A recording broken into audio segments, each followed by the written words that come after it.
အကျိုးများစွာမရှိလာတဲ့ကိစ္စတွေနဲ့ဘုန်းကြီးတွေအချိန်ကြီးကုန်လွန်ခဲ့ကြတာများလာပြီပေါ့နေ့စဉ်နဲ့အများကိုဘဝမှာတန်ဖိုးရှိတဲ့အရာတွေနဲ့အချိန်ကုန်ခဲ့တာနည်းတယ်အဲ့တော့တန်ဖိုးရှိတဲ့အရာတွေဆိုတာဘာတွေလဲလို့မေးသီလဆိုတာကိုချင်းတရားဟာလည်းတန်ဖိုးရှိတယ်လူသားတွေရဲ့စိတ်ထဲမှာဖြစ်ပေါ်လာတဲ့တတိဆိုတဲ့တရားဟာလည်းတန်ဖိုးရှိတယ်တမာတိဆိုတာလည်းတန်ဖိုးရှိတယ်ပညာဆိုတာလည်းတန်ဖိုးရှိတယ်ရှင်တဲ့နှလုံးထဲမှာဖြစ်တဲ့မကောင်းမှုဒုစရိုက်ကရှက်ချင်းဆိုတဲ့ဟိရိတ္တပတရားဟာလည်းတန်ဖိုးရှိတယ်ဘာကြောင့်တန်ဖိုးရှိတုံးဆိုဒီတရားတွေဖြစ်လိုက်ပြီဆိုရင်သူတို့ရဲ့အကျိုးသက်ရောက်မှုကကြီးမားတယ်ကောင်းကျိုးချမ်းသာတွေကိုဖြစ်ပေါ်စေတန်ဖိုးမရှိဘဲနဲ့ဆိုးကျိုးတွေကိုဖြစ်ပေါ်စေတာတော့ရှင်ထဲမှာဖြစ်ပေါ်လာတဲ့လောဘလူကျင်တဲ့လောဘပဲဖြစ်ဖြစ်တွေ့တာတဲ့လောဘပဲဖြစ်ဖြစ်လောဘဖြစ်လာလို့ရှိရင်လူတွေရဲ့တဏ္ဍမှာမငြိမ်ဘူးလို့ဆိုတာပေါ့နော်လောဘဟာစိတ်ကိုငြိမ်စိတ်ငြိမ်မှုကိုပျက်စီးဆုံးရှုံးစေတယ်အဲလောဘကိုပဲကာမိသန္တာလို့လည်းခေါ်တယ်ကာမဆိုတာ sensual pleasure မျက်စိနဲ့မြင်ရတဲ့နှစ်သက်စရာအာယုနားကကြားရတဲ့သာရတဲ့အတန်စတဲ့ဒီအာယုန်တွေဟာလူတွေကကြိုက်တဲ့အာယုန်တွေဖြစ်သည့်အတွက်ကြောင့် sense pleasure လို့အင်္ဂလိပ်လိုပြန်တာမြန်မာလိုတော့နှစ်သက်စရာအာယုန်များပေါ့စိတ်ရဲ့ပျော်မွေ့ပေါ်ရာအာယုန်များလူချင်းစရာအာယုန်များလို့ဒီလိုဆိုရမှာကာမဆိုတဲ့စကားလုံးကလူချင်းစရာလို့ပြောတယ်မျက်စိကမြင်ရတဲ့အဆင့်အာယုန်ကြတော့ကြည့်ချင်းစရာကောင်းတယ်လူတွေဟာတာယာတဲ့နေရာလေးကိုကြည့်လိုက်ရင်ရှင်းတတ်တယ်တာယာတဲ့အတန်လေးနားထောင်လိုက်ရလို့ရှင်လေရှင်းတတ်တယ်ထပ်ပြီးတော့ကြည့်ခြင်းနဲ့ထပ်ပြီးကြားခြင်းနဲ့အဲ့ဒါလို့လူရဲ့စိတ်ကိုဆွဲဆောင်သွားနိုင်တဲ့အာယုန်တွေကိုကာမလို့ခေါ်တာအဲ့ဒီကာမဆိုတာစိတ်ထဲမှာစိတ်ဝင်စားစရာအာယုန်တွေကိုအဲ့ဒီစိတ်ဝင်စားစရာအာယုန်တွေကိုစိတ်ဝင်စားတာကသန္တာလို့ပြောတာဒီနေရာမှာဒီစကားနဲ့ပေါင်းစပ်ပြီးကာမိသန္တာလို့ခေါ်လိုက်တာပဲဖြစ်တယ်အဲ့ဒါတွေစဉ်းစားကြည့်ရင်ဘုန်းကြီးတို့တွေဟာလူဖြစ်လာတဲ့အချိန်မှလည်းပဲဒီသန္တာတွေရှင်ထဲမှာကြီးထွားနေတာဖြစ်တယ်တိရစ္ဆာန်ဘဝတုန်းကလည်းကြီးထွားတာဘယ်တော်ပဲဖြစ်ဖြစ်ရှင်ထဲမှာပြောစရာအာယုန်နဲ့တွေ့လို့ရှိရင်ပြောခြင်းနဲ့သန္တာနှစ်သက်စရာသန္တာတွေနဲ့ပြောခြင်းနေကြတာဒါသဘာဝလိုပဲဖြစ်တယ်အဲ့ဒါတန်မိုးလားလို့မေးလိုက်လို့ရှိရင်အဲ့ဒီပြောခြင်းစရာအာယုန်တွေနဲ့ပြောနေခြင်းဟာလူတွေရဲ့ယင်ထဲမှာဖြစ်တဲ့တတိတန်မိုးကြီးမားတဲ့တမာတိနဲ့တန်မိုးကြီးမားတဲ့အသိဉာဏ်တွေကိုသူကဟန်တာတော့မဖြစ်အောင်ဆုတ်ပိတ်တတ်တယ်ပေါ့အဲ့ဒါကြောင့်သူတို့ကိုနိဝရဏလို့ခေါ်တယ်ပြောခြင်းနဲ့စိတ်တွေလွှမ်းမိုးနေတဲ့ပုဂ္ဂိုလ်တယောက်ဟာမှန်ကန်တဲ့အသိတစ်ခုရမှာမဟုတ်ဘူးမှန်ကန်တဲ့အသိရဖို့လေမှန်မှန်ကန်ကန်စဉ်းစားမှာမဟုတ်ဘူးပျော်ဖို့ပါဖို့ပဲသူစဉ်းစားမှာဖြစ်တယ်အဲ့လိုလိုစဉ်းစားရင်းနဲ့အချိန်ကုန်သွားသည့်အတွက်ကြောင့်တန်ဖိုးကြီးမားတဲ့အရာဘာတစ်ခုမှမရနိုင်ဘူးလို့သူပြောတာနော်တန်ဖိုးကြီးမားတဲ့အရာတွေဒါတွေကတန်ဖိုးရှိတဲ့အရာတွေမဟုတ်ဘူးပြောတယ်ဆိုတာတခဏမျှသာဖြစ်တယ်ပေါ့နော်ပြောပြီးလို့နောက်ဆက်တွဲရရှိလာတဲ့အကျိုးကျေးဇူးဆိုတာများစွာမရှိဘူးခိတ္တခဏလေးရဲ့စိတ်ရည်ကျဉ်းနှံ့မှုတွေပဲအဲ့ဒီကျဉ်းနှံ့မှုကလည်းဘလောက်ကြာအောင်ပျော်ရွှင်နိုင်မလဲစဉ်းစားကြည့်မယ်ဆိုရင်ကာမဂုဏ်အာယုန်ရဲ့ခံစားမှုဟာ အပတ္တာတာตายာစရာကနည်းနည်းလေးပဲရှိတယ်ตายာတဲ့အချိန်လေးကလည်းနည်းနည်းလေးပဲရှိတယ်ဘာပဲဖြစ်ဖြစ်လှတာကိုကဲတဏီကုံထိုင်းချီစမ်းလို့ပြောလို့ရှိရင်ခဏနေမျက်စိညောင်းတော့တချင်းတန်လေးတဏီကုံနားထောင်ချီစမ်းဆိုရင်ကြာရင်နားညောင်းတော့မှာပဲနားညောင်းတယ်ကိုနားညီးတယ်လို့ခေါ်တယ်နားကြတော့ညီးတယ်လို့ပြောတယ်မျက်စိကြတော့ညောင်းတယ်လို့တခုတော့ဖြစ်လာမှာပဲစားစရာအစာနဲ့ပတ်သက်ပြီးပြောမယ်ဆိုရင်ဝက်သားကြိုက်တဲ့လူကိုဝက်သားကြီးသာချက်ကျွေးတစ်ပတ်လောက်ဆိုကြည့်တောင်ကြည့်ချင်မှာမဟုတ်သူ့ဘာတန်းတာလာမလဲဆိုချမောင်ဟင်းလေးစားချင်လေးပေါ့လားဟောအဲ့ဒီအာယုန်တွေပေါ်မှာနှစ်သက်တယ်ဆိုတာဟာအမှန်တမ်းတူထောင်းတဲ့အချိန်ပိုင်းလေးမှာဟုတ်တယ်လို့ရှိတယ်ဟုတ်တယ်လို့ရှိရုံနဲ့မကဘူးလူစိတ်ကိုလွှမ်းမိုးထားတယ်ချုပ်ကင်ထားတယ်ဓမ္မထာတခြားဟာကိုလုံးဝလုံနိုင်တဲ့အနေထားဘယ်အာယုံကာမဂုဏ်ပဲဖြစ်ဖြစ်ကြာရှည်ခံစားနိုင်စွာမရှိဘူးတဲ့လူရဲ့ခန္ဓာသို့တော့ကာမဂုဏ်အာယုန်တွေကထွက်ခွာပြီးတော့တမာတိနဲ့စံတရားကိုပွားများအထုတ်လိုက်လို့တမာတိအာယုန်လေးတစ်ခွက်ကိုကြည့်ပြီးတော့နေမယ်ဆိုလို့ရှိရင်ညောင်းတာလည်းမရှိဘူးတဲ့ပင်မနာလည်းမရှိဘူးညှိငွေ့သွားတာလည်းမရှိဘူးစံအာယုန်နဲ့နေတဲ့ပုဂ္ဂိုလ်တွေဟာကြာရှည်စွာထိုင်နိုင်ကြတယ်မလှုပ်မရှက်နေကြတယ်တခါတော့ကရသော်ဗျာနဲ့ပရပိုက်တွေဆွေးနွေးကြတဲ့အခါမှာနိဂန္ဓတွေတက္ကရုံးနေနဲ့ဆွေးနွေးကြတယ်ပြောခြင်းဆိုရင်ကနေပြီးတော့နိဂန္ဓတူကလွတ်ခနဲ့သူကပြောလိုက်တယ်လောကမှာတဲ့မျက်စိစိမ်ခံစားနေရတဲ့ပေမိတာရမင်းကြီးကအရှင်ဂေါရမတဲ့ပူပြီးချမ်းသာတယ်လို့မျက်စိစိမ်ခံစားလို့ရှင်ဂေါရမတဲ့ပူချမ်းသာတယ်ဆိုတော့ကဲအဲ့ဒီချက်ကိုမြတ်စွာဘုရားကမေးမယ်သူပေမိတာရမင်းကြီးကပူချမ်းသာတယ်ဆိုလို့ရှိရင်တဲ့ကြည့်ရအောင်ပေမိတာရမင်းကြီးကမလှုပ်မရှက်တဏှာထိုင်နိုင်လားတဲ့ပေမိတာရမင်းကြီးကမလှုပ်မရှက်တစ်ပတ်လောက်ထိုင်နိုင်မလားတဲ့နော်မြတ်စွာဘုရားမေးတာမထိုင်နိုင်အဲ့တော့မထိုင်နိုင်တာဟာချမ်းသာလို့လားဆင်းရဲလို့လားဆင်းရဲလို့မထိုင်နိုင်တာလေမြတ်စွာဘုရားပြောတယ်ငါကတပတ်တိတိမလှုပ်မရှက်ထိုင်နိုင်တယ်ငါရဲ့စိတ်ဟာနိဗ္ဗာန်အာယုန်တစ်ခုတည်းကိုဖလားသမဘဝင်စားပြီးတော့ဝိမု ക്തി ဒုက္ခကိုခံစားနေငါလုံးဝမလှုပ်ဖဲနဲ့နေနိုင်တယ်ပေမိတာရမင်းကြီးရောအဲ့လိုနေနိုင်ရဲ့လားလို့ဆိုမနေနိုင်မနေနိုင်ဘူးဆိုရင်ဘယ်သူကပို့ချမ်းသာမလဲဆိုမြတ်စွာဘုရားမေးခွန်းထုတ်တယ်ချမ်းသာတယ်ဆိုတဲ့နေရာမှာလူတွေရဲ့အမြင်ကတစ်မျိုးမြတ်စွာဘုရားကရှင်းပြတာအတိုင်းတာဘယ်လောက်ထိအောင်ကြာရှည်စွာချမ်းသာဒုက္ခကိုခံစားနိုင်တယ်လေကာမဂုဏ်ချမ်းသာတွေကိုခံစားတာအလွန်တူတောင်းတယ်ချိန်ပိုင်းလေးနဲ့ကာမဂုဏ်ချမ်းသာခံစားတာညှိငွေ့သွားတယ်နော်ညှိငွေ့သွားတယ်ဘာပဲဖြစ်ဖြစ်လောကမှာညှိငွေ့သွားတရားဓမ္မကြားတဲ့အခါကျတော့တရားသိသွားလို့တရားရှိတဲ့ပုဂ္ဂိုလ်တွေမှာကြတော့တရားအာယုန်နဲ့နေလိုက်ရင်ညှိငွေ့သွားတယ်လို့မရှိဘူးစိတ်ထဲမှာတရားနဲ့တွေ့လို့ရှိရင်ဓမ္မပိတိဒုက္ခံသေတိလို့ဆိုတာ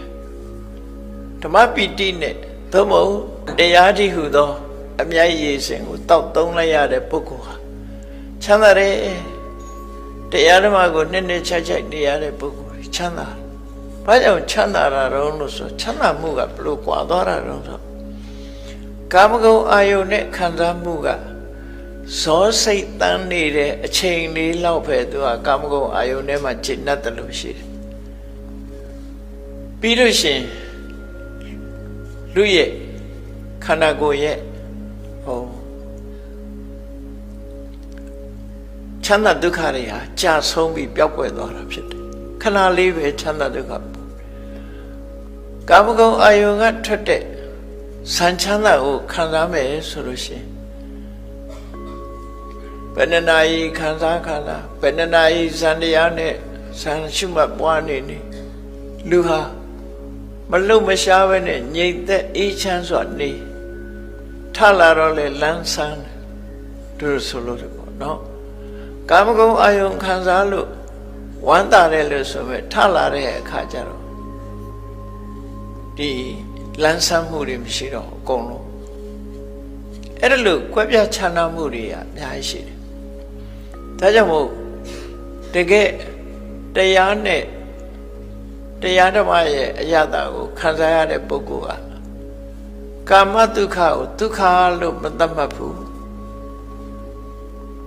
တကယ်ကိုဓမ္မဒုက္ခကိုသာလေဒုက္ခလို့သတ်မှတ်တာဖြစ်တယ်ပေါ့အလွန်တူတောင်းတယ်အချိန်ပိုင်းလေးအတွင်းမှာဆုံးရှုံးသွားတယ်ချမ်းသာဒုက္ခဒီလိုဆိုလို့လေပေါ့နော်ညီငွေသွားတယ်စိတ်ပြက်သွားတယ်ကိုချမ်းသာတယ်လို့ထင်တဲ့အရာဒီညီငွေစိတ်ပြက်သွားတာကြိုက်လာပါတယ်ဆိုတဲ့အစာအာဟာရစားကြည့်လေဝါဤသွားတဲ့ဟိုဘက်နောက်မှာစားချက်စိတ်ကုန်သွားပြီလေဖေးရပဲဖြစ်နေ့စဉ်ရက်ထက်ဆိုရင်ကြည့်တော့မကြည့်ချင်ဖြစ်တော့အဲ့ဒါလိုပဲကာမဂုဏ်အာယုဆိုတာညီငွေစေတတ်တဲ့အရာတွေပဲဖြစ်တယ်ဇန်တရားတွေကြတော့အဲ့လိုညီငွေတာမရှိဘူးတရားဓမ္မနဲ့ပတ်သက်ပြီးညီငွေသွားတာမရှိဘူးဒါကြောင့်မို့တရားဓမ္မအသိနဲ့ပို့ပြီးတော့ချမ်းသာတယ်လို့သူတို့ဆိုတယ်အဲ့တော့မြတ်စွာဘုရားကချမ်းသာအစစ်နဲ့ချမ်းသာအတုရေရှည်ချမ်းသာနဲ့ရေတိုချမ်းသာတက္ကနာချမ်းသာရနဲ့ထာဝရချမ်းသာ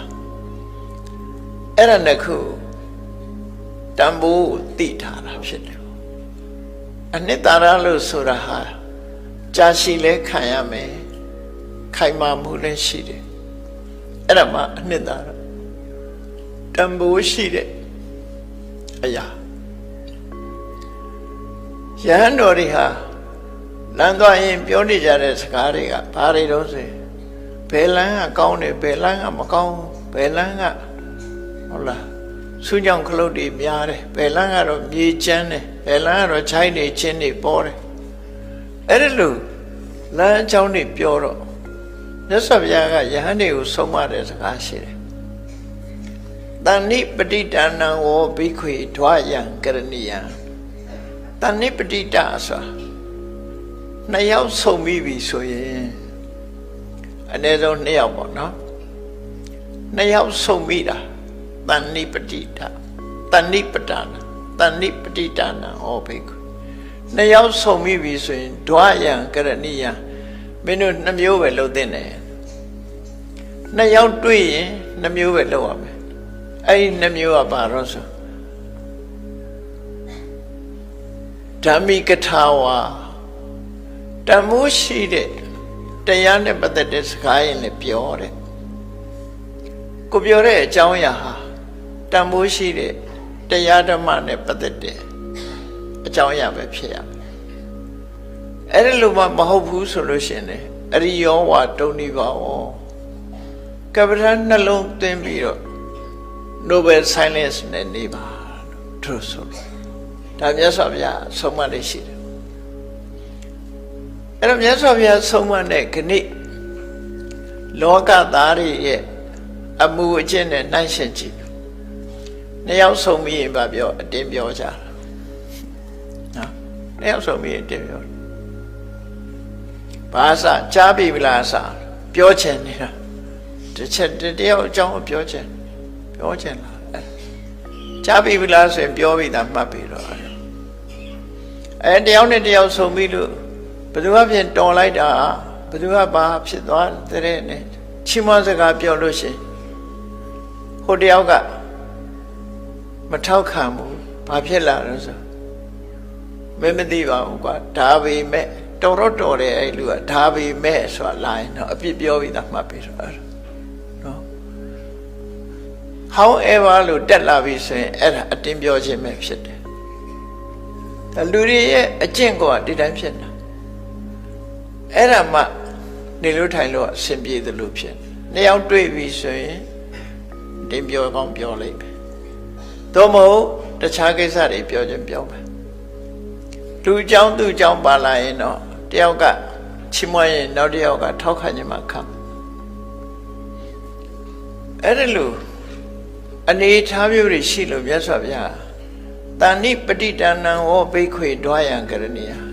မင်းတို့နှစ်ပါးဆုံပြီးပြီဆိုရင်နှစ်မျိုးပဲလုံးတဲ့ဓမ္မိကထာဝါတရားစကားပြောရင်ပြောတရားဆွေးနွေးရင်ဆွေးနွေးမဆွေးနွေးဘူးဆိုရင်အရိယောဝါတုံနေပါဦးနိုဘယ်ဆိုင်နဲ့ဆိုဘာမှပြောစရာမရှိလို့ငိုင်းနေတာမျိုးဆိုလိုတာမဟုတ်ဘာမှမသိလို့ကုတ်တုတ်ချီနေတာဟိုကြက်တူရွေးကြီးလို့မဟုတ်ကြက်တူရွေးကြီးကိုပညာရှိလို့ထင်တယ်သူကဘာမှမသိလို့မပြောတာပြောလည်းမပြောတတ်ဘူးနော်အဲ့ဒါမျိုးပြောတာမဟုတ်ဘူးသူကနိုဘယ်ဆိုင်နဲ့ဆိုတာတရားနှလုံးသွင်းပြီးဥပမာပဲမေတ္တာပို့နေမယ်တရားနှလုံးသွင်းနေမယ်ကိုသိထားတဲ့တရားဓမ္မကိုစဉ်းစားဆင်ခြင်နေမယ်ကိုယ့်ရဲ့ကိုယ်ချင်းတရားကိုစစ်စစ်သုံးသပ်နေမယ်ကိုယ့်ရဲ့ဘဝအခြေအနေတွေကို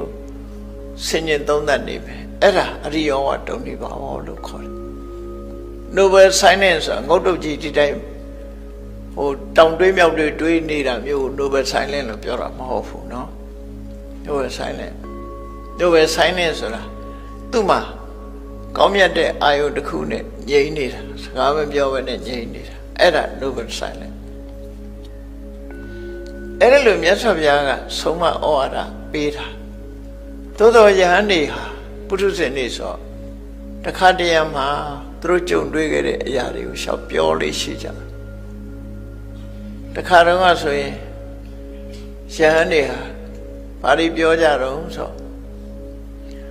လောကမှာတဲ့တတ်ပညာတွေရှိတယ်ဘယ်တတ်ပညာအကောင်းဆုံးလဲဆွေးနွေးကြတယ်မြတ်စွာဘုရားမလာခင်ထိုင်ပြီးစကားပြောနေကြဘယ်တတ်ပညာကောင်း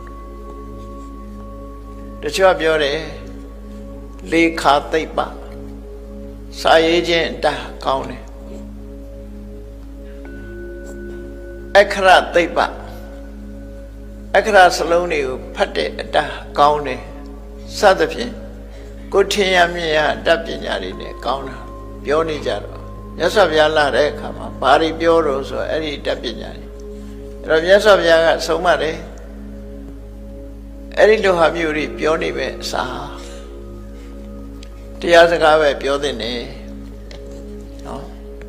တရားစကားပဲပြောသင့်တယ်မပြောဘဲနဲ့နေပဲဆိုရင်လေ Noble Silence မမှန်ကန်ကန်တတိတမစဉ္ညာနဲ့ mindfulness and comprehension နဲ့တတိတမစဉ္ညာနဲ့တိတ်တိတ်နေသင့်တယ်လို့ဒီလိုပဲမြတ်စွာဘုရားအမြဲတမ်းဆုံးမလို့ရှိတယ်အခုဒီယဟန်တော်တွေကခရီးကပြန်လာတဲ့အခါကျတော့မြေချီအကြောင်းကိုပြောတယ်မြတ်စွာဘုရားမေးတယ်ဗာစကားတွေပြောကြတာတော့ဆိုတပည့်တော်လမ်းကပြန်လာတဲ့အခါမှာလမ်းကောင်းတယ်မကောင်းဘူးတွေအဲ့ဒါတွေပြောကြတယ်မြေချီအကြောင်းပြောတယ်ဆိုမြတ်စွာဘုရားပဂရိမြေကြီးအကြောင်းပြောလို့အသိဉာဏ်တစ်ခုဟာဘာမှတိုးတက်လာမှာမဟုတ်ဘူးတန်တရားမှာဘယ်တော့မှမသိနိုင်တဲ့အသိဉာဏ်တွေရဖို့ရပဂရိမြေကြီးအကြောင်းပြောမဲ့စာပထဝီလို့ခေါ်တဲ့ခန္ဓာကိုယ်တွေကမြေကြီးအကြောင်းပြောကြပါလားနော်ခန္ဓာကိုယ်ထဲမှာလည်းပဲပထဝီဆိုတာမြေကြီးကိုပြောတာနော်ခန္ဓာတွေကပထဝီမြေကြီးအကြောင်းကိုပြောပါလားဘာလို့ပဂရိမြေကြီးအကြောင်းပြောမလဲဆိုပြီးမြတ်စွာဘုရားဆုံးမဩဝါဒပေးတာအဲ့ဒီဆုံးမဩဝါဒပေးရကနေပြီးတော့ဒီမေကွန်းလေးဖြစ်လာမေကွန်းလေးနဲ့အဖြေကိုမြတ်စွာဘုရားကယဟန်တွေကိုသင်ပေးတယ်ကောပထဝေဝိစိတတိဘသူဟာမြေကြီးအကြောင်းကိုကောင်းကောင်းသိနိုင်တယ်လေဒီမေကွန်းလေးမေးလိုက်တာဘယ်ပုဂ္ဂိုလ်ဟာမြေကြီးအကြောင်းကိုကောင်းကောင်းသိမလဲ တော့ဒီမိကုံကတရားနဲ့ပတ်သက်တဲ့မိကုံဖြစ်တယ်မြေကြီးလို့ဆိုရင်ပဲလို့ရန်ကုန်မြို့ပတ်ဝန်းကျင်မှာရှိတဲ့မြေကြီးတွေကအိမ်ရတကွဲဆိုလို့ရှိရင်ပေ60ပေ40ဆိုရင်ဘယ်လောက်ရှိတယ်ဆိုတာအဲ့ဒီမြေကြီးကြောင့်ပြောတာမဟုတ်ဘူးเนาะမြေရောင်းစားတဲ့ပုဂ္ဂိုလ်တွေရဲ့မြေကြီးကြောင့်ပြောတာမဟုတ်မြတ်စွာဘုရားကောပထဝီကောဣမံပထဝီဝိသစ္စတိဤခန္ဓာကိုယ်ကပထဝီရဲ့မြေကြီးကြောင့်ကိုဘသူဟာစစ်ဆေးသိရှိနိုင်တယ်လေဆိုပြီးတော့မြတ်စွာဘုရားကဒီဟာတဲ့အဖြေထပ်ပေးတာတော့ဘာလို့ဆိုသေခောဣမံပထဝီဝိသစ္စတိတရားဓမ္မကိုကျင့်ကြံအထုတ်ဆဲဖြစ်တဲ့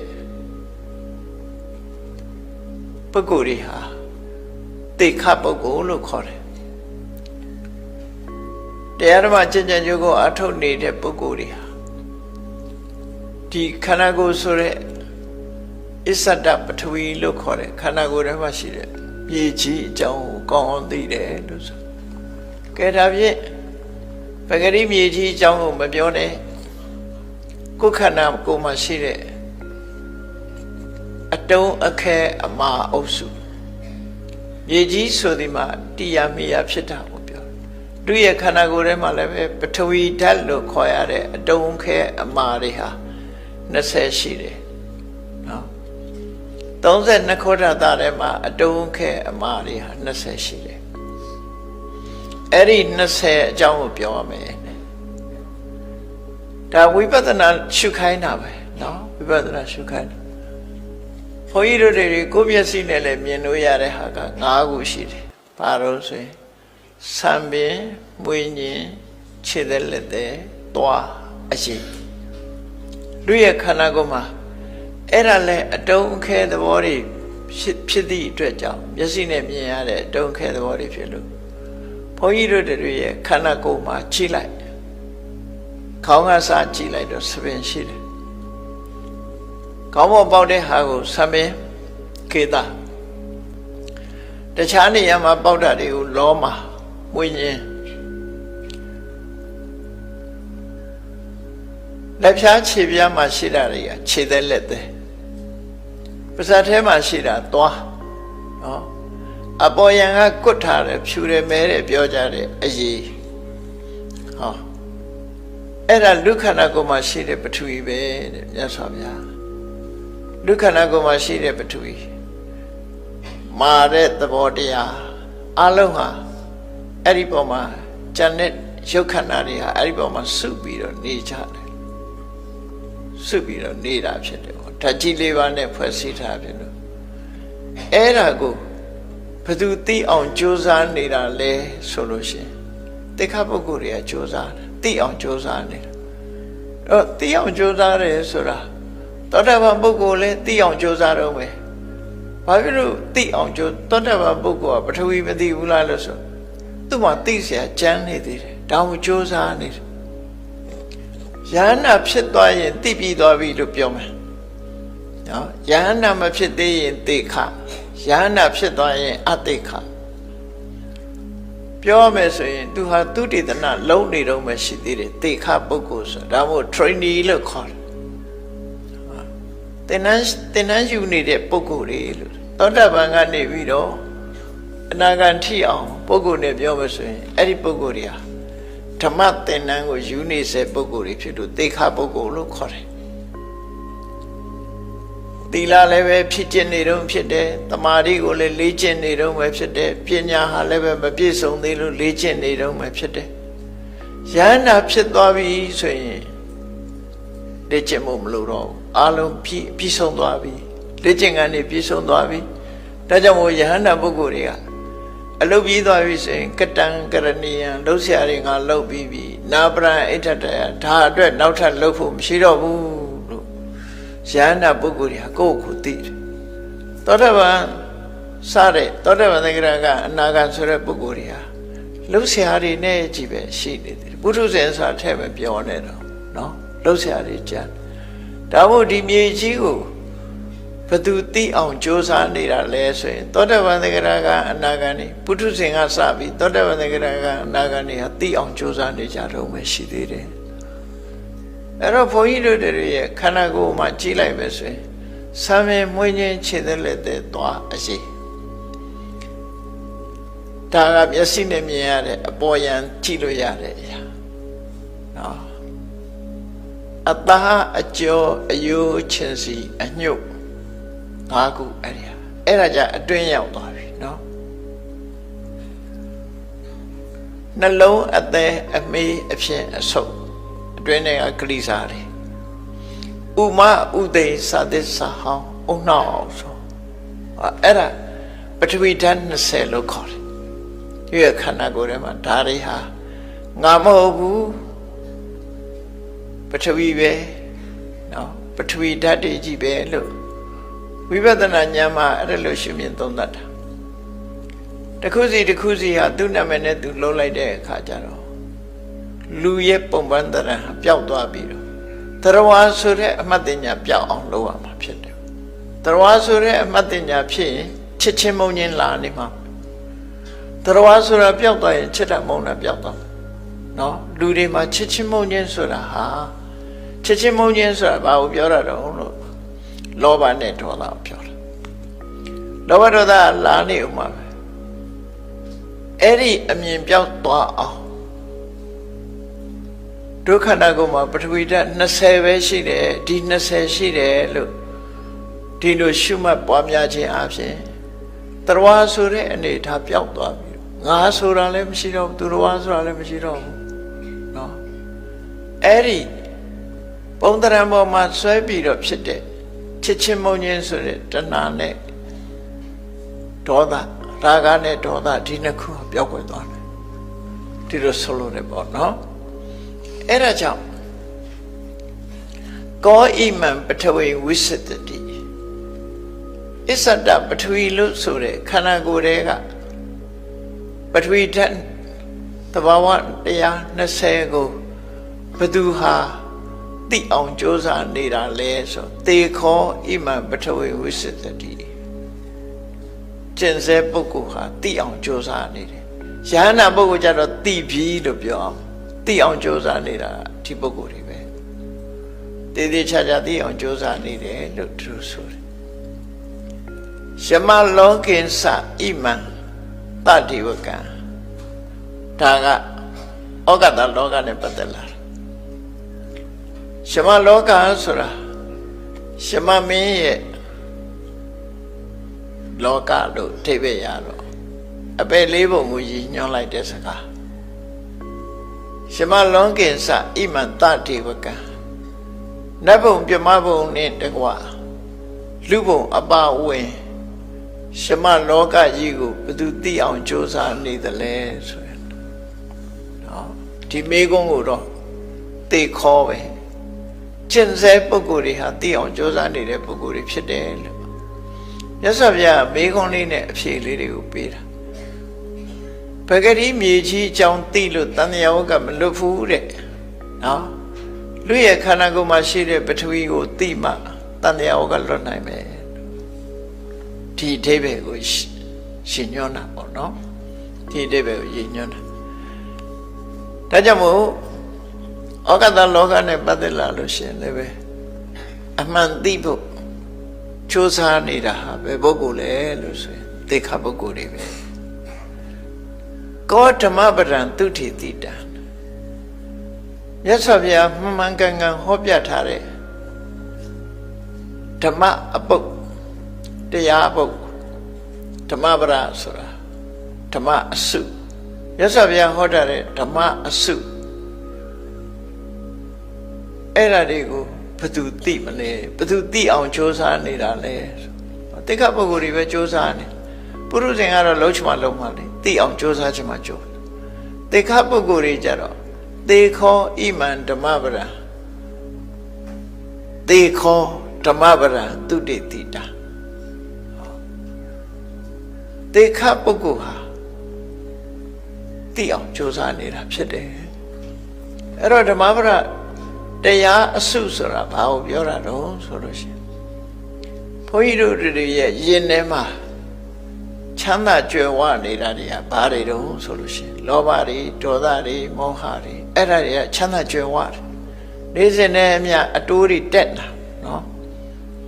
လောဘတွေဒေါသတွေမောဟတွေကအလုံးကိုများမာနတွေများတယ်အိတ်သားတွေများတယ်မစ္စရိယတွေများတယ်အာဟိရိကအနုတ္တပအရှက်မဲ့တယ်ကြောက်မဲ့တယ်ဩဒိစ္စစိတ်ကိုစူးစီးလို့မရအောင်လွင့်ပြန်နေတယ်အဲ့ဒီအကုသိုလ်ရင်ထဲမှာအဆိုးအတွေးတွေအဆိုးအမြင်တွေအဲ့ဒါတွေကရင်ထဲမှာအပြည့်ရှိနေကြတယ်အဲ့ဒါတွေကိုဖယ်ရှားနိုင်တဲ့မြတ်စွာဘုရားဟောပြထားတဲ့ဓမ္မအစုဆိုတာဘာကိုပြောတာတော့ဆိုအဲ့ရင်ထဲကလောဘတွေဒေါသတွေမောဟတွေမာမနတွေကိုရှင်းပြနိုင်တဲ့တရားတွေကိုဆိုလို့တယ်ပေါ့သူကရှင်ထဲမှာယောဂါတွေလူရဲ့ခန္ဓာကိုယ်မှာယောဂါတွေရှိနေတယ်အဲ့ဒီရှိနေတဲ့ယောဂါတွေကိုရှင်းပြနိုင်တာဆေးပဲပေါ့အဲ့ဆေးတော့ချင်းပြင်းရင်လည်းယောဂါတွေပြောထို့တူပဲစိတ်မှာဆွဲကပ်နေတဲ့ကိလေသာဆိုတဲ့ယောဂါတွေကိုရှင်းပြဖို့ရအတွက်ကြတော့ဘယ်ဟာတွေလိုအပ်တုံးဆိုဘောဓိပက္ခိယတရား38ပါးတဲ့အဲ့ဒါနော်ဒီနေရာမှာဓမ္မပဒဆိုတာတရားအစုဆိုတာဘောဓိပက္ခိယတရား38ပါးအဲ့ဒီ38ပါးဆိုတာဘာတွေတုံးလို့မေးချင်မယ်ဆိုလို့ရှိရင်ပထမဆုံးအရေးကြီးဆုံးကဘာလို့ဆိုရင် mindfulness တတိပဋ္ဌာန်တရား၄ပါးအဲ့ဒီတတိပဋ္ဌာန်တရား၄ပါးဘယ်ပေါ်မှာလေ့ကျင့်ပြီးတတိကောင်းလုပ်ရမလဲဆိုရင်ကာယဆိုတဲ့ body ဝေဒနာဆိုတဲ့စိတ်ခံစားချက်စိတ်လို့ခေါ်တဲ့လူတွေရဲ့အတိအာယုံကိုယူတတ်တဲ့သဘောတရားဓမ္မလို့ဆိုတဲ့ကြံတဲ့သဘာဝတရားအဲ့တော့ကာယဝေဒနာစိတ်ဓမ္မအဲ့ဒီအာယုံ၄ရဲ့ပုံမှာတတိကိုမွေးမြူပြီးလေ့ကျင့်ရမှာဖြစ်တယ်ကာယနဲ့ပတ်သက်ပြီးတော့တတိ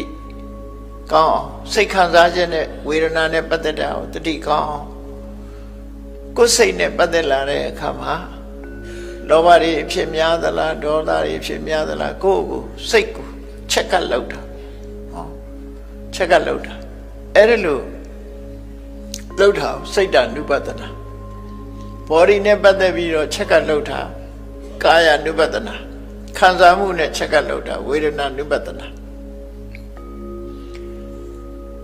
စိတ်နဲ့ပတ်သက်ပြီးတော့ချက်ကပ်လောက်တာစိတ်တ ानु ပတနာကြံတဲ့ကိုယ်တဏ္ဍမှာရှိတဲ့တရားဓမ္မတွေနဲ့ပတ်သက်ပြီးတော့ချက်ကပ်လောက်တာ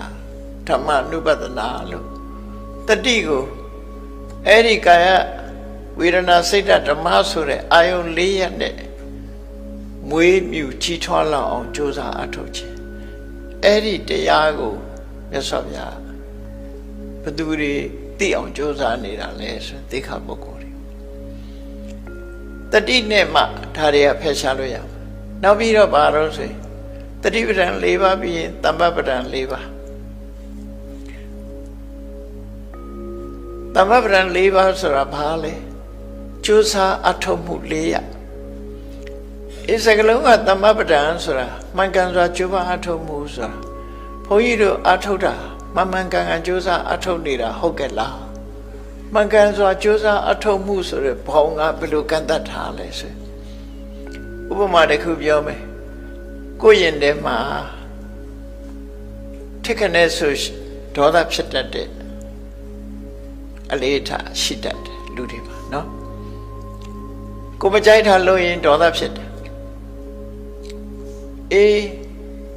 ကိုကြိုက်တာလေးနဲ့တွေ့ရင်ပြုံးလုံးလုံးတာအဲ့ဒါတခုကိုမကြိုက်တာဆိုလို့ရှိရင်လူတွေဟာအမုန်းစိတ်ဒေါသတွေဖြစ်တယ်အဲ့ဒီနှစ်ခုပဲပြောအောင်ထင်ရှားအောင်ကိုမကြိုက်တာတွေ့လို့ရှင်ထဲမှာဒေါသဖြစ်တတ်တယ်ဆိုတဲ့လူတယောက်ကိုမှန်ကန်တဲ့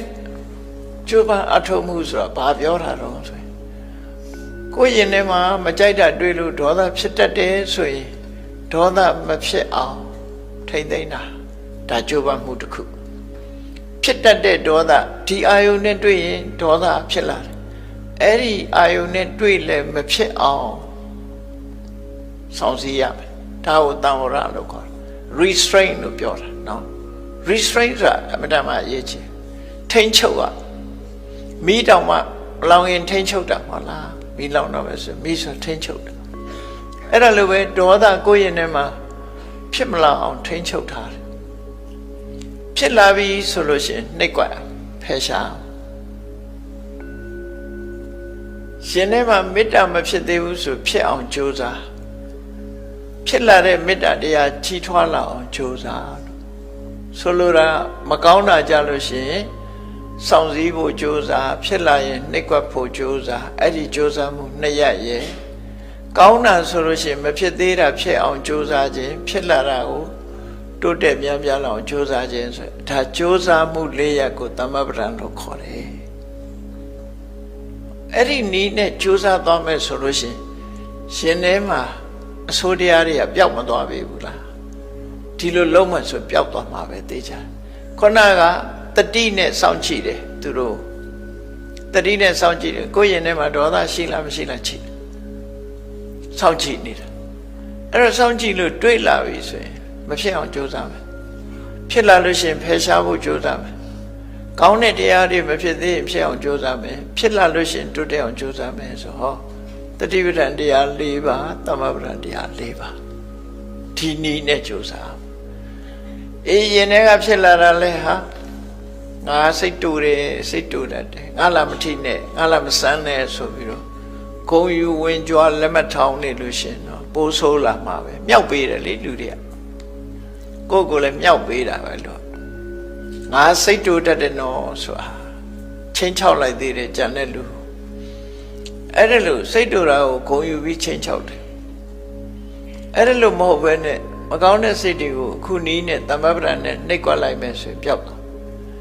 အဲ့တော့ဒီလိုတတိထားတတ်ဖို့လုံလဝိရိယနဲ့ဖယ်ရှားတတ်ဖို့ဆိုတာဘာတွေလိုတော့ဆိုရင်အဋ္ဌိပတ်၄ပါးဆိုအောင်မြင်မှုအတွက်ဒီရည်ချင်းတွေရှိဖို့ဘာတွေတော့ဆိုရင်အေးဆန္ဒဖြစ်ခြင်းနဲ့ဆန္ဒရှိရကိုယ့်ရင်ထဲမှာဒေါသကိုနှိပ်ကွက်ခြင်းနဲ့ဆန္ဒရှိရငါစိတ်ဆိုးတာမကောင်းဘူးဒီစိတ်ဆိုးတာနောက်ထပ်မဆိုးအောင်ငါနှိပ်ကွက်မယ်ဆိုတဲ့ဆန္ဒတကယ်လဲကြိုးစားပြီးတော့နှိပ်ကွက်တဲ့ဝိရိယနှိပ်ကွက်နေတာနဲ့ပတ်သက်ပြီးတော့စိတ်ဓာတ်ကြံ့ခိုင်တာနှိပ်ကွက်ပုံနှိပ်ကွက်နည်းဘယ်လိုနှိပ်ရင်ဒေါသကိုငါနိုင်လိမ့်မယ်ဆိုတဲ့အသိဉာဏ်ဝိမန္တလို့ခေါ်တယ်အဲ့ဒီအရည်ချင်း၄ရပ်နဲ့ပေါင်းစပ်လိုက်ပြီးဆိုရင်ခုနကတော့ပြောတဲ့မကောင်းတဲ့ဟာတွေဟာဖယ်ရှားပြီးသားဖြစ်သွားတတိနဲ့တွေးအောင်ရှာမယ်ဝိရိယနဲ့ကြိုးစားမယ်သန္တာဝိရိယထပ်ပါတယ်ဝိရိယနော်သန္တာဝိရိယဒီသန္တာကိုဖော်ဆောင်တဲ့ဝိရိယဒီဝိရိယကခုနကနှိပ်ကွက်တဲ့ဝိရိယသန္တာကိုဖော်ဆောင်တဲ့ဝိရိယကြံ့ခိုင်တဲ့စိတ်ဓာတ်ဆင်ញင်တုံတရားဆိုတဲ့ဝိမန္တဟောအဋ္ဌိပတ်၄ပါးနဲ့ပြန်ဖိလိုက်လို့ရှင်ထဲကအဆိုးတရားတွေကရောပါတော့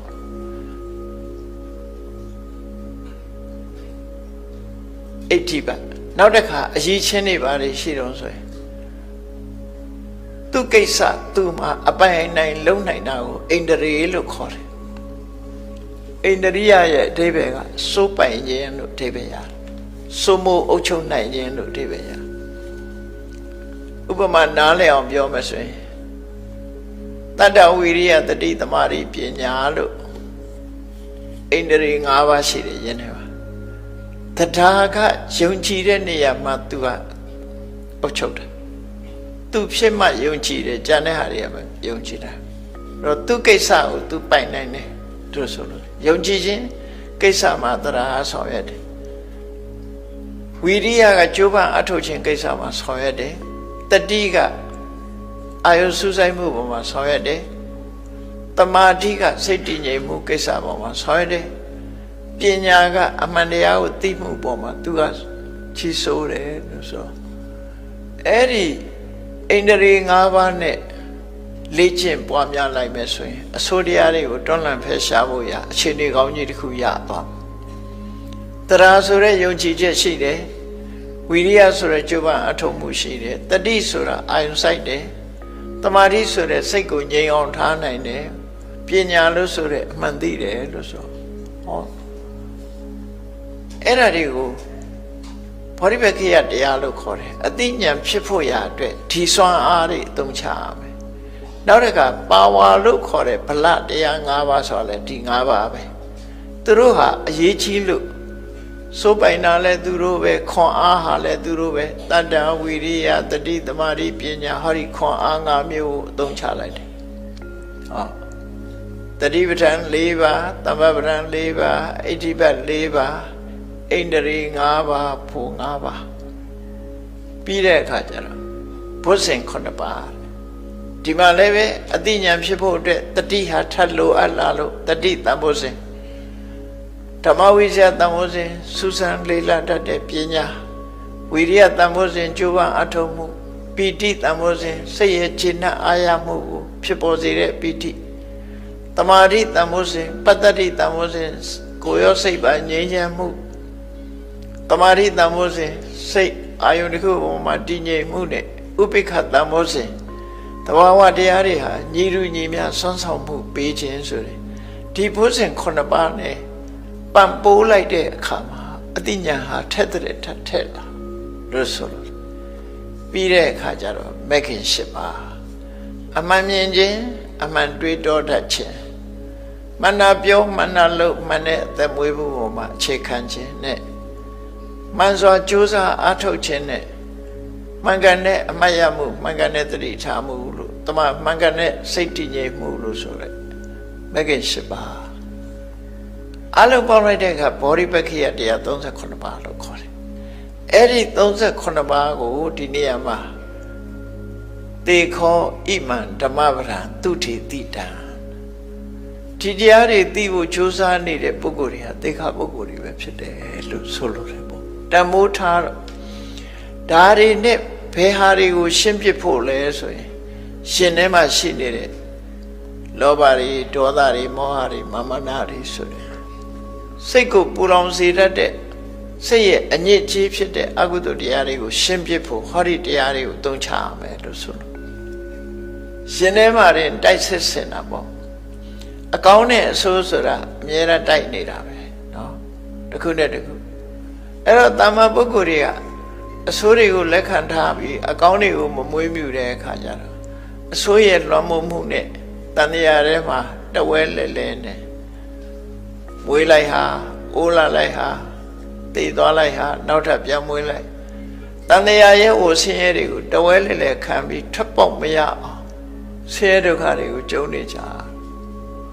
အဲ့ဒီထွက်ပေါက်မရတော့အောင်တန်တရားဟိုဆင်းရဲတွေမှာ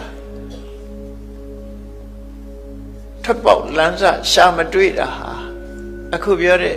ဘောဓိပက္ခိယတရား38ပါးကိုယ့်ရင်ထဲကိုရောက်အောင်မလုပ်နိုင်လို့ဖြစ်တာရင်ထဲရောက်အောင်လုပ်ပြီးဆိုရင်အဆိုးတရားတွေကိုဖယ်ရှားပြီးရင်ထဲမှာအဝိဒံတန်ပြပြီးမြတ်စွာဘုရားဟောတဲ့ဒီတရားတွေရအလုံးကိုဖယ်ရှားပြီးတော့ထာဝရငြိမ်းတဲ့အငြိမ့်တဲ့နိဗ္ဗာန်ဆိုတာကိုရသွားမှာဖြစ်တယ်လို့ဒီလိုဆိုလို့ကုသလောပုပ္ဖမေဝပစိတ္တိကျွမ်းကျင်လိမ္မာတဲ့ပုဂ္ဂိုလ်ဟာ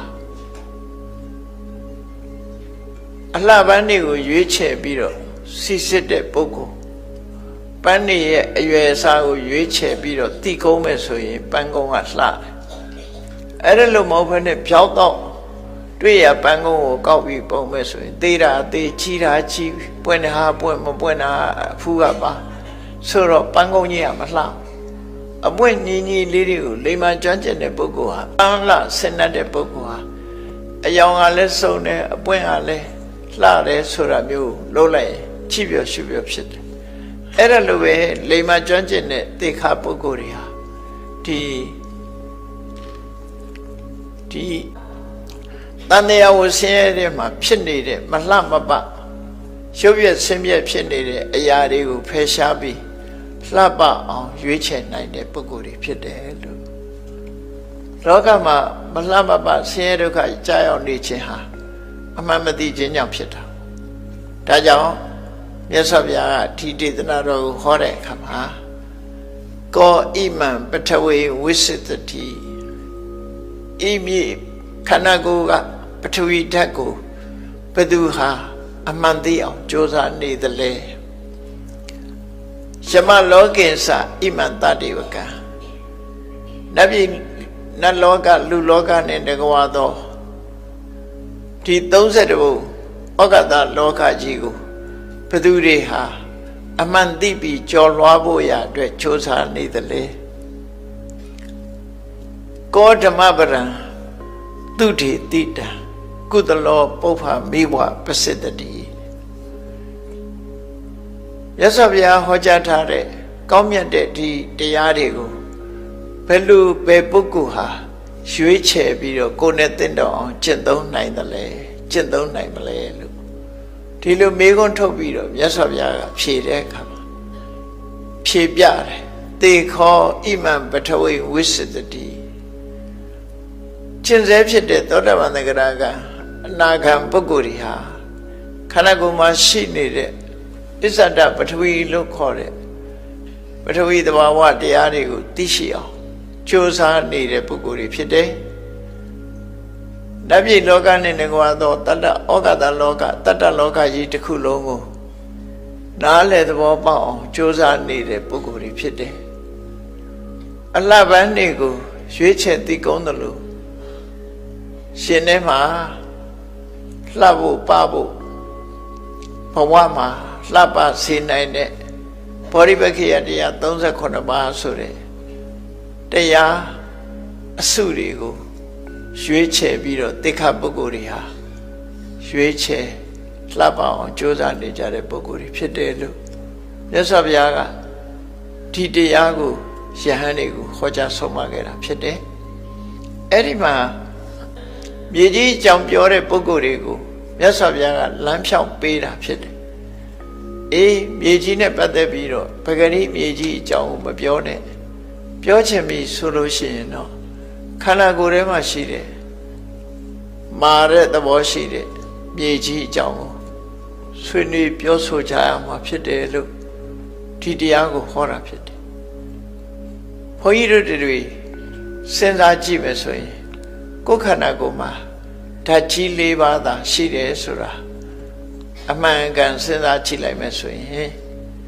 ခန္ဓာကိုယ်ထဲမှာရှိတဲ့ဓာတ်ကြီး၄ပါးကိုတွေ့အောင်ရှာကြမယ်ဆိုရင်အတုံးအခဲ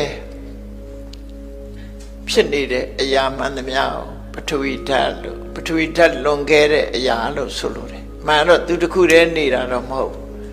ဘူး။ဥပမာတစ်ခုသဘောပေါက်အောင်ပြောရမယ်ဆိုလို့ရှိရင်အလုံးမနေ့ breakfast ဆိုပေါင်မုံစားကြတယ်မဟုတ်လားမုံစားကြတယ်ကိတ်မုံပဲဖြစ်ဖြစ်ပေါင်မုံပဲဖြစ်ဖြစ်အဲ့ဒီပေါင်မုံဆိုတဲ့မုံမဖြစ်ခင်ဘာတွေလဲလို့မေးမယ်ဆိုရင်ဂျုံမုံနေမဟုတ်လားဂျုံမုံအမုံလေးတွေအဲ့ဒါကိုတလုံးတစ်ခဲတည်းဖြစ်သွားအောင်ဘသူကစုစည်းပေးတာတော့ဆိုအာဘောဆိုတဲ့ရေကစုပေးတာနော်ပဂတိကိုပြောမယ်ဆိုရင်ဂျုံမုံတွေကိုအတုံးခဲဖြစ်သွားအောင်ရေကစုစည်းပေးလိုက်တယ်အဲ့ဒီအတုံးခဲလေးမာလာအောင်ဘယ်သူကလုပ်တော့ဆိုအပူဓာတ်ကလုပ်တယ်အဲ့ဒါကတေဆောနော်အပူကြောင့်မာလာတယ်အဲ့ဒီမာလာတဲ့ပုံပန်းတဏ္ဍအတိုင်းရက်တည်နေအောင်ဘယ်သူတွေကတွန်းကပ်ပေးထားတော့ဆိုဝါယောကတွန်းကပ်ပေးထားတယ်အပြင်ကလည်းတွန်းတယ်အတွင်းကလည်းဆွဲစီတယ်ဆွဲစီသည့်ကြောင့်ပေါင်မုံအတုံးလေးဒိုးနတ်ဆိုရင်ဒိုးနတ်အတုံးလေးပေါ့ကိတ်မုံဆိုကိတ်မုံအတုံးလေးကဒီပုံစံလေးဖြစ်သွားအဲ့ဒါပထဝီဆိုတာပေါ်မှာအခြေခံပြီးအဘောကစုစည်းပေးတယ်တေဇောကမအောင်လို့တယ်ဝါယောကနေတွန်းအားပေးတယ်သို့မဟုတ်ဆွဲစီထားတယ်အဲ့ဒါကြောင့်မို့ဒီပုံစံလေးမပြတ်တည်ရှိနေတာလို့ပြောတာဘုန်းကြီးတို့တွေရဲ့ခန္ဓာကိုယ်တဲ့ဒီပုံစံအတိုင်းပဲမှတ်တာဆပင်လေးတွေဟာအခုလိုမြင့်မြင့်တန်းလေးဖြစ်နေအောင်ဘသူကပါလှုပ်ထားတာတော့လို့မေးမယ်ဆိုလို့ရှိရင်ပထဝီဆိုတဲ့အမုံအမွားအသေးလေးတွေကိုအဘောဆုစီလိုက်တယ်ဆုစီလိုက်ပြီးတော့တေဇောကမအောင်လုပ်ပြီးတော့ဝါယောကတွန်းခတ်ထားလို့ဆပင်လေးတွေရှည်ရှည်မြင့်မြင့်လေးဖြစ်နေတယ်ဒါမို့ဓာတ်ကြီးလေးပါးလွဲတာတခုမှမရှိဘူးကုန်လုံးဓာတ်ကြီးလေးပါးဆုစီထားတယ်လို့အဲ့ဒါကို စဉ်းစားဉာဏ်နဲ့မြင်အောင်ကြည့်ရမှာဖြစ်တယ်ပေါ့နော်အဲ့တော့ပထဝီဓာတ်ဆိုတာမာတဲ့သဘောပြောတဲ့သဘောတေဇောဆိုတာဝါယောဆိုတာစုစည်းတဲ့သဘောနဲ့လွန်ကဲသွားရင်ယူစည်းတဲ့သဘောသူကလွန်ကဲရင်အရေးဖြစ်ရင်စီးသွားမယ်မြတ်တာလို့ရှိရင်တော့သူကစုစည်းလိုက်တယ်တေဇောဆိုတာမအောင်ရင့်အောင်လုပ်တဲ့သဘောဝါယောဆိုတာဆွဲဆောင်ခြင်းနဲ့တွန်းအားပေးခြင်းဆိုတဲ့သဘောလို့အဲ့ဒီဓာတ်ကြီး၄ပါးဆိုတာရုပ်ခန္ဓာကိုယ်မှာဟောဒီဓာတ်ကြီး၄ပါးနဲ့တိဆောက်ထားတယ်ဆိုတဲ့သဘောတရားကိုသိရှိနားလည်အောင်ကြိုးစားအဲ့ဒီဓာတ်ကြီး၄ပါးမှာပထဝီဓာတ်ကိုအမဂန်အနေနဲ့မြတ်စွာဘုရားအခုဟောလိုက်တာခန္ဓာကိုယ်မှာရှိတဲ့ပထဝီဓာတ်ကြီးပေါ်မှာပထဝီဓာတ်မှာအလုံးဟာစုပြီးတော့အလုံးလုံးနေကြတယ်ဒါကြောင့်ပထဝီသည်ပဋိဌာနလက္ခဏာရုပ်အလုံးရဲ့တရားဖြစ်တယ်လို့သူဆိုလို့ရုပ်အလုံးကအဲ့ဒီပေါ်မှာမီးနေတယ်ဆိုပါစို့ပေါင်းမုံတုံးလေးဟာဂျုံမုံလေးတွေအလုံးစုထားတဲ့အစုပေါ်မှာမီးနေတယ်ဂျုံမုံလေးတွေကလည်းပထဝီပဲအဲ့ဒီပေါ်မှာအာဘောနေစုစည်းလို့တွန်းခဲဖြစ်လာတယ်တေဇောကြောင့်မာလာတယ်ဝါယောရဲ့တွန်းအားကြောင့်ပုံမပြတ်တည်နိုင်တယ်ဆိုတဲ့ဒီသဘောတရားကိုခန္ဓာကိုယ်ကြီးမှလည်းပဲဒီတိုင်းပဲလို့ယဟန်တွေကိုဝိပဿနာကျင့်စဉ်တရားဓာတ်ကြီး၄ပါးရှုထောင့်ကနေပြီးတော့မြတ်စွာဘုရားသွန်သင်ဆုံးမဟောကြားတာဖြစ်ပါတယ်ဒီကနေ့ဟောကြားတဲ့ဒီဓမ္မပဒဒေသနာကတော့ဝိပဿနာတရားရှုခွင့်နဲ့ဟောတာဖြစ်သွားလို့ဝိပဿနာတရားနဲ့နည်းနည်းစိမ့်နေမယ်ဆိုလို့ရှိရင်တော့အိတ်ငိုက်ကောင်းငိုက်ပါလိမ့်မယ်နော်အိတ်မငိုက်အောင်ကိုယ့်ကိုအာယုံစူးစိုက်ပြီးတော့နားထောင်မှဒီတရားကသဘောပေါက်မှာဖြစ်ပါသဘောမပေါက်သေးရင်လည်းသဘောပေါက်အောင်ကြိုးစားရမယ်ဆိုတာကိုတော့စိတ်ထဲမှာထားပြီးတော့တို့တွေဘဝမှာလူရည်လူဖြစ်လာတဲ့အခါမှာဒီသဘာဝတရားတွေကိုသိရှိနားလည်ပြီးကိုယ့်ရင်ထဲမှာစွဲနေတဲ့လောဘတွေဒေါသတွေကိုဒီအသိဉာဏ်ကသာခြေဖြတ်နိုင်တယ်ဆိုတာကိုသိရှိနားလည်ပြီးဒီအသိဉာဏ်ရဖို့အတွက်တို့တွေကြိုးစားအထောက်ကြမှာဖြစ်တယ်လို့ကိုယ်စီတတိတရားချီးစွာထား၍ကြိုးစားအထောက်နိုင်ကြပါစေကုန်သတည်း